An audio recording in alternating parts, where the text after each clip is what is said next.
Good afternoon, ladies and gentlemen. It is your man here, Bog-Eyed Bill, with my bucket hat on, and today we're going to talk about Julian Nagelsmann taking over at Chelsea Football Club. Yes, guys, welcome back to another video. Girlfriend left a bucket out on the bed. I had to utilise it to begin this video. We're talking Julian Nagelsmann. He is Chelsea's #1 managerial target, we are led to believe, since the sacking of Graham Potter. I'm going to take a look today at what we could expect from a potential Nagelsmann Chelsea team. I've been staring at my screen all day, trying to figure out what Chelsea do now. And Nagelsmann as the favourite is got to be the one that I focus on the most, because before we know it, that could be the manager that we've got to work with. If you want to see me go into a bit more detail on other managers, hit the like button on this video and subscribe. We got bloody Liverpool tomorrow night in the Premier League. It is a busy week. It's been a busy day. So, Julian Nagelsmann, what a brilliant career he's had so far as a manager. As a player, he had an unfortunate injury which ended his career early, but in the process of doing that, he's been able to kind of escalate the growth of his managerial career, being less than 40 years old.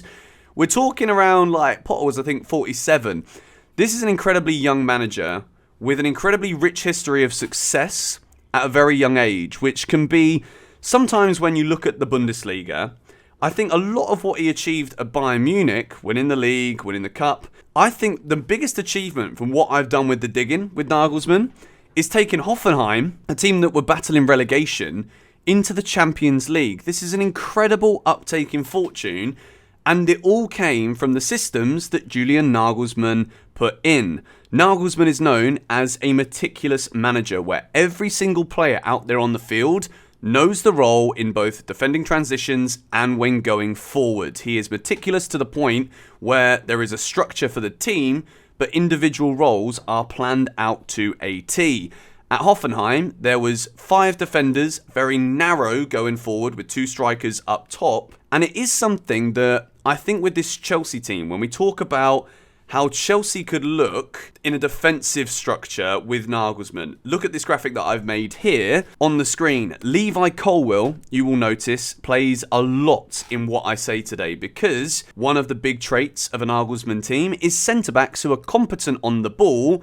And what we know from Levi Colwill this season, he has got some of the best percentage passing ranges for progressive passes. You add into that the brilliance of the Mercurial Enzo Fernandez in the middle, and we're looking there at 2 players who, in my opinion, would be perfectly fitted to a Nagelsmann team, be it in a Hoffenheim system, a Leipzig system, or a Bayern Munich system, where a key part is strikers dropping deep, the more progressive attacking players, in this case a Mudryk and maybe an Nkunku, they can make those runs over the top. And I think what we saw with Mudryk in that game against Aston Villa was one of the worst finishes you'll see all season, and it will be a meme until he starts scoring goals.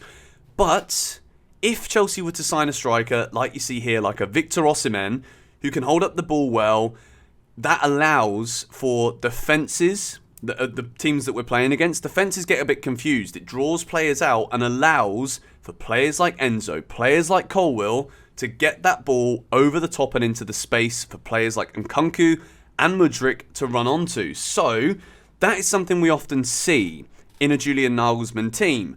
Before we go and look a bit more about what he did at Leipzig and Bayern Munich, I want to throw out there a little caveat. Julian Nagelsmann was the manager at RB Leipzig when Leipzig bought Josko Gvardiol, the player that Chelsea desperately wanted to sign last summer, but were priced out of a move because Leipzig just put the price ridiculously high. And in the end, we go for Kalidou Koulibaly.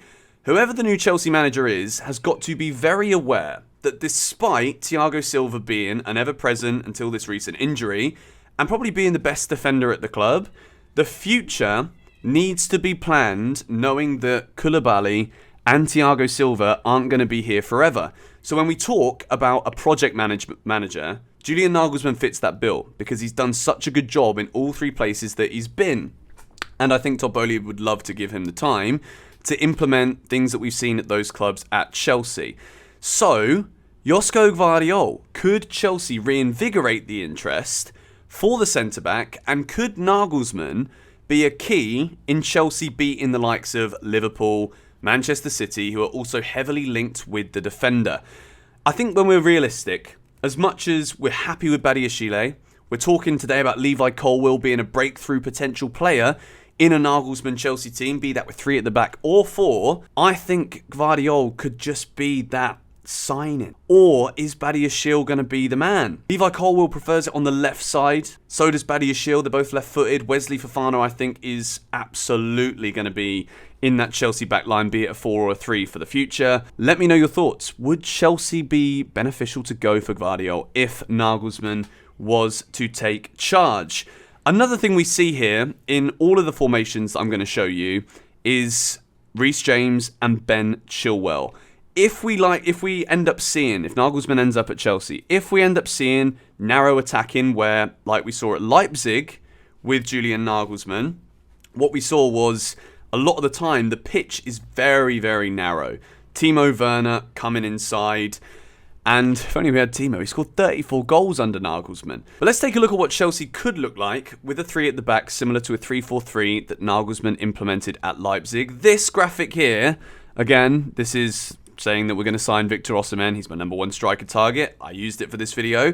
What we see here is, once again, the width coming from Chilwell and Reece James. Mount is there, but I can imagine that would more likely be a defensive midfield signing to enable Enzo to be less of a risk moving further up the field. And then you've got the likes of Nkunku and Mudryk, who, if Osimhen drops a bit deeper, then you can see the balls over the top for Nkunku and Mudryk to run onto. But one thing I would say, from what I've understood about Julian Nagelsmann as a manager, the best striking option that Chelsea could sign, absolutely in my head, becomes Harry Kane the moment we start talking about Nagelsmann as Chelsea manager. Reason being, Nagelsmann likes the striker to drop to allow for the runs of the other forward players. So, what striker do we know absolutely loves to drop deep and then play those balls to Heung-min Son? Harry Kane. The issue is, will Chelsea ever be able to get Tottenham to sell him? At the moment, Daniel Levy may well be selling Tottenham Hotspur. So, if that's the case, let's just hope the bloke who comes in and buys Spurs has no idea just how important Harry Kane is to the trophyless football club. Let's take another look at something more recent from Julian Nagelsmann, and that is a 4-2-3-1 formation at Bayern Munich. For whatever reason, Bayern Munich aren't happy with a 70% win percentage, by the way. If you were curious as to why Nagelsmann was sacked and you haven't educated yourself on it yet, he won 70% of matches at Bayern Munich. When you lose Lewandowski, it is very difficult to replace all of those goals of your top scorer for 7 consecutive seasons. So I feel so sorry for Nagelsmann, to be quite honest, to be sacked from that job. It's smart from Bayern because they've gone in and got Thomas Tuchel, who is an elite level coach and can win them the Champions League. But this is a 4-2-3-1 that we could potentially see Chelsea line up with Nagelsmann. We've gone with the back 4. Levi Colwill drops out for now. Badiashile, Fofana. I've tried to base this off of just anticipating that Thiago Silva's not going to be here forever. So this is me trying to be a bit more progressive of how we could look. Kante and Enzo are in there as well. If Kante stays fit, I still think he's got a big part to play. James and Chilwell. And then you've got a front 4 that sees Kai Havertz playing as a number 10. Can also drop deeper to win the ball, get the ball back. Felix, Mudryk, and Christopher Nkunku up top. I still think that maybe Mudryk misses out if this was the case. If Chelsea do bring in Felix in the summer, is there a world where we can bring in Joao Felix, Nkunku, and another striker? And would that just be too many? And would Havertz have to go? Mount have to go if that was the case? There are so many different things here that we could see. This is also a graphic of how Chelsea could look in possession when we're attacking with this 4-2-3-1 team. It goes to more of like a 3-3-3-1. Nkunku has stayed up top there. I've gone with the same players that we just saw with the way it would line up in a regular lineup graphic.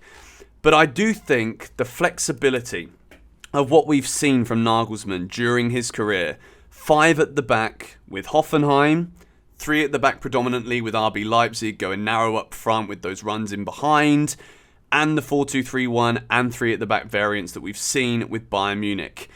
That is what Chelsea need to do. Graham Potter tried it, but I think the biggest problem was there wasn't any technical plan when we set out, and when you're changing things game by game, there needs to be a reasoning behind it when the manager changes something game by game. There needs to be a reasoning, and there needs to be a meticulous planning, player by player, so that roles are understood. Something that Nagelsmann has prided himself for during his career so far.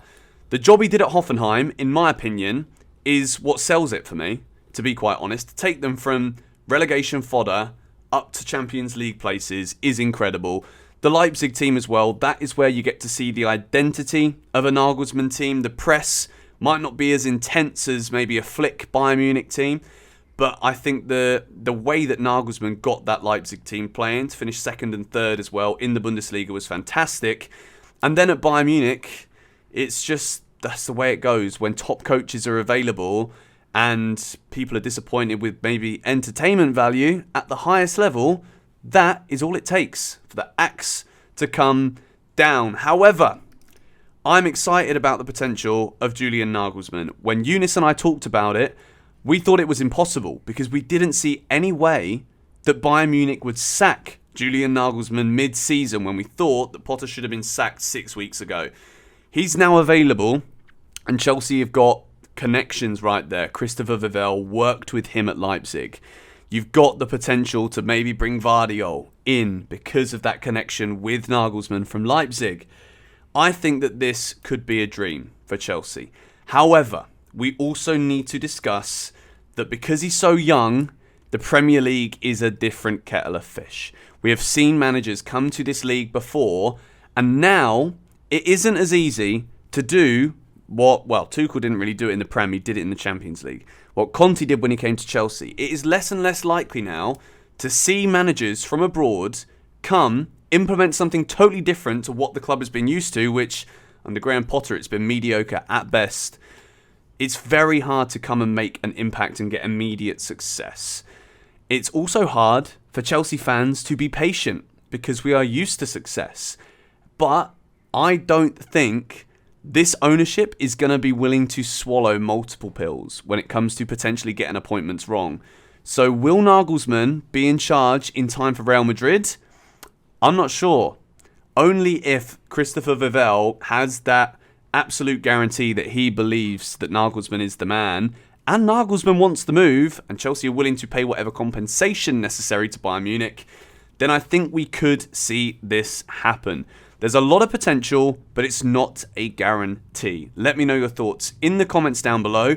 Let me know what you want me to do with the next potential manager, if you even want to see it, that is. Hit the like button on this video. Leave your thoughts on Nagelsmann and how Chelsea could look in the comments down below. Subscribe if you are new. Come on, you Blues.